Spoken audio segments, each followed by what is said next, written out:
Shalom, shalom, bien-aimés. Nous continuons notre série d'émissions avec les malédictions, de passer de la malédiction à la bénédiction. Alors, comme d'habitude, nous demandons au Saint-Esprit de prendre le contrôle de ma bouche pour que ce que je veux dire, que ce soit des paroles qui sont inspirées par le Saint-Esprit et que ce ne soit pas des paroles qui sont inspirées par moi. Parce que nous voulons, nous tous, que ce soit le Saint-Esprit qui nous inspire. Et même s'il y a des choses que je vais oublier de dire pendant ce moment de l'enseignement, je suis très sûr que le Saint-Esprit sera à la hauteur pour pouvoir vous expliquer les bonnes choses. Alors, aujourd'hui, nous allons parler des malédictions que nous nous imposons nous-mêmes. Ça veut dire l'auto-malédiction. Et le premier exemple que nous pouvons donc prendre, c'est la malédiction que Rebecca s'était autoproclamée à lui-même.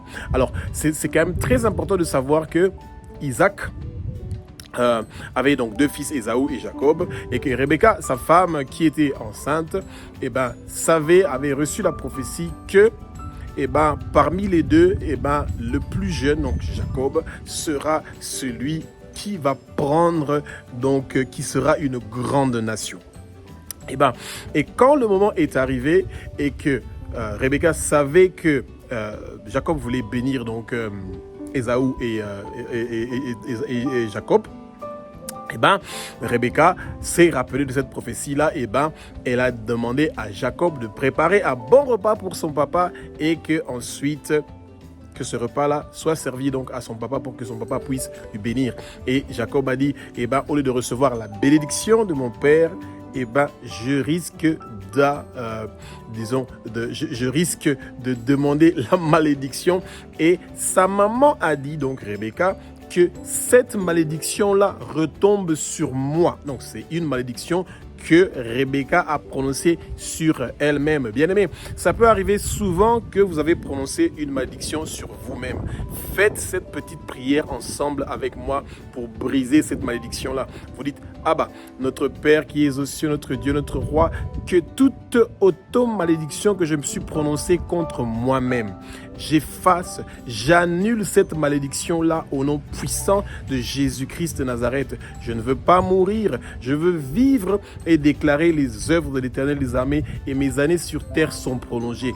Et toute malédiction que j'avais prononcée contre moi-même, j'annule ces malédictions-là. Tout rejet de soi-même est annulé. Tout esprit de mort, tout esprit de suicide que j'avais proclamé sur moi-même, j'annule cela immédiatement au nom puissant de Jésus-Christ de Nazareth.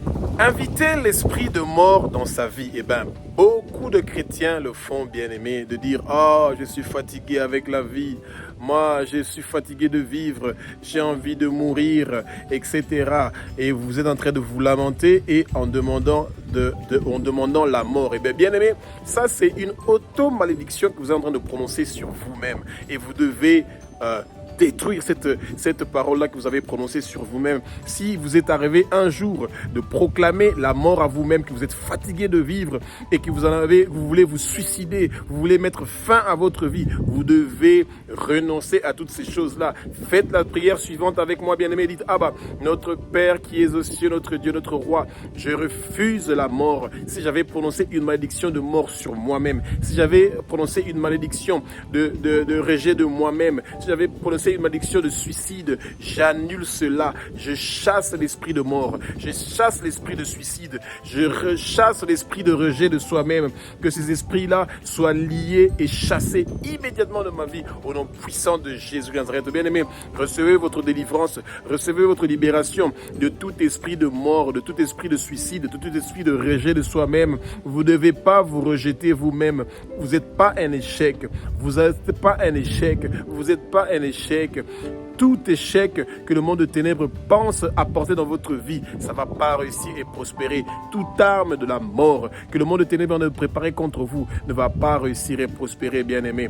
Bien-aimés, vous devez faire toujours très attention. Votre parole est puissante. Votre parole peut dire des choses qui sont très puissantes. Mais quand vous prononcez des paroles que vous êtes en train de souhaiter la mort à vous-même, cette mort-là peut venir pour vous visiter. Les esprits de désespoir et les esprits de découragement, ce sont des esprits qui sont terribles, bien-aimés, et que dans ces moments difficiles que les gens sont en train de traverser, les gens traversent des problèmes de finances, des problèmes de maladie, les gens sont en train de traverser des moments très difficiles, et ces esprits de désespoir, ces esprits de découragement sont les premiers esprits qui viennent vous visiter. Et des fois, les gens appellent ces esprits-là eux-mêmes. Quand vous dites, mes choses que je suis en train de faire, ça ne marche pas, mes activités ne marchent pas, mes enfants, ça ne marche pas à l'école, à la maison, on a des difficultés, j'ai des problèmes de finances, les finances, ça ne marche pas, tous les projets que j'essaye, ça ne marche pas, tout ce que je suis en train d'essayer dans ma vie, ça ne marche pas. Bien aimé, toutes ces lamentations-là, ce sont des paroles qui sont négatives que vous êtes en train de prononcer sur votre vie.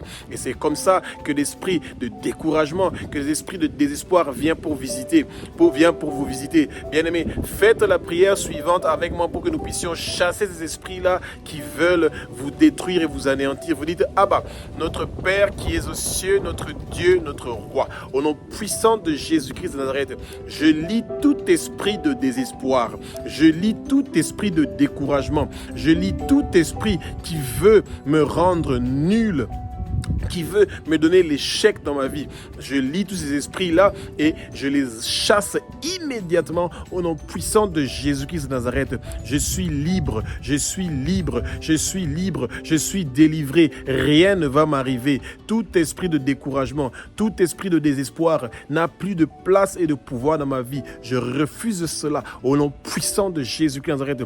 Esprit de désespoir, esprit de découragement, écoutez la voix et les paroles de l'Éternel des armées. Sortez immédiatement, bougez immédiatement, dégagez immédiatement. Au nom puissant de Jésus de Nazareth, vous quittez ma vie, vous quittez la vie de ma famille. Vous n'avez pas de place dans ma maison. Nous avons été lavés par le sang précieux de Jésus. C'est pour ça que vous n'avez plus de place dans notre vie.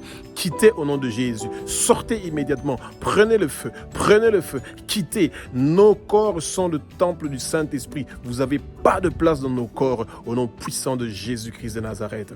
Bien-aimés, quand vous avez fait cette belle prière-là, vous allez voir que quelque chose va se changer. Quelque chose se passe.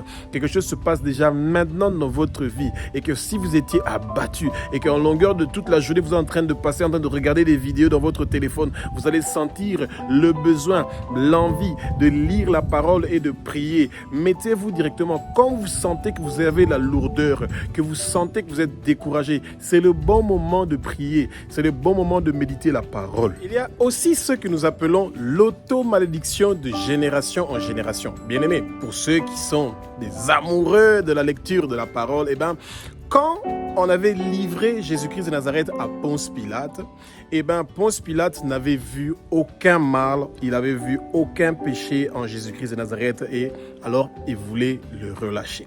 Et il avait dit que Jésus est un innocent. Le peuple juif a dit ceci, bien aimé. Le peuple juif a dit que le sang de Jésus retombe sur nous et sur nos enfants. C'est une auto-malédiction que le peuple juif a prononcée sur eux-mêmes et sur leurs enfants. Et Ponce Pilate, lui, il a lavé ses mains et donc il n'avait plus rien à voir avec le problème de la mort de Jésus. Ceux qui étaient responsables, ce sont ceux qui ont amené Jésus pour qu'il puisse mourir. Même Jésus l'avait dit que ceux qui m'ont emmené ici sont ceux qui sont responsables donc de sa mort.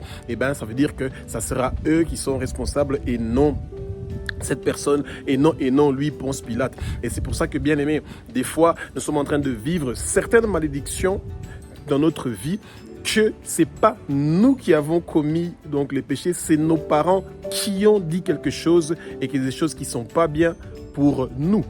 Notre Père qui es aux cieux, notre Dieu, notre Roi, au nom puissant de Jésus de Nazareth, que toute malédiction qui a été prononcée par mes parents, que ce soit du côté de mon père, de ma mère, sur nous, les générations de maintenant, nous brisons ces malédictions-là immédiatement au nom puissant de Jésus-Christ de Nazareth. Amen.